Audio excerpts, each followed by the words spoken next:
अस्सलामु अलैकुम रहमतुल्लाह। दुनिया में अगर कामयाब होना चाहते हैं, आखिरत में सुरखरू होना चाहते हैं, तो अपनी सलाहियतों के साथ साथ अल्लाह ताला की ज़ात पर तवक्कुल और भरोसा करने की आदत डाल लीजिए।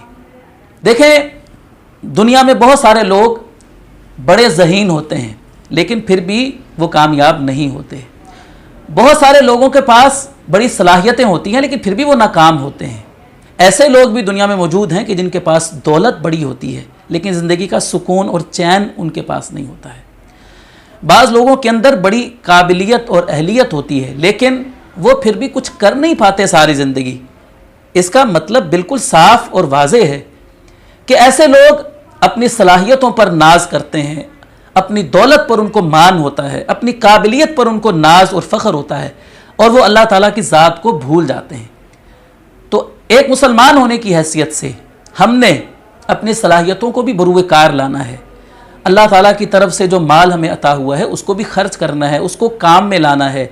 जो काबिलियत, जैसी भी काबिलियत और जो भी सलाहियत अल्लाह ताला ने हमें दे रखी है उसको इस्तेमाल में लाना है, लेकिन भरोसा और एतमाद अपनी काबिलियत पर नहीं करना है, अपनी जहानत पर नहीं करना है, अपनी मेहनत पर नहीं करना है, अपने माल और दौलत पर नहीं करना है, बल्कि भरोसा हमेशा अल्लाह ताला की ज़ात पर करना है। इसका यह मतलब भी नहीं है कि हम अपनी सलाहियतों को इस्तेमाल में ना लाएं और हाथों पर हाथ धर कर बैठे रहें और कहें कि सब कुछ हमें बैठे बिठाए मिल जाएगा। ऐसा भी नहीं है।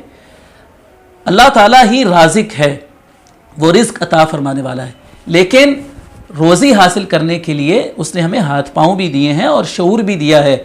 हमने अपने हाथ पाँव भी हिलाने हैं, अकल शऊर को भी इस्तेमाल करना है।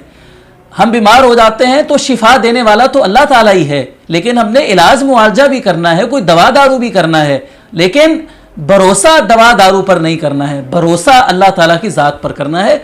यह है तवक्कुल का हकीकी और असल मफहूम कि हम असबाब को तो इख्तियार करें लेकिन असबाब के ऊपर भरोसा ना करें, बल्कि भरोसा, एतमाद और तवक्कुल सिर्फ अल्लाह ताला की ज़ात पर करें।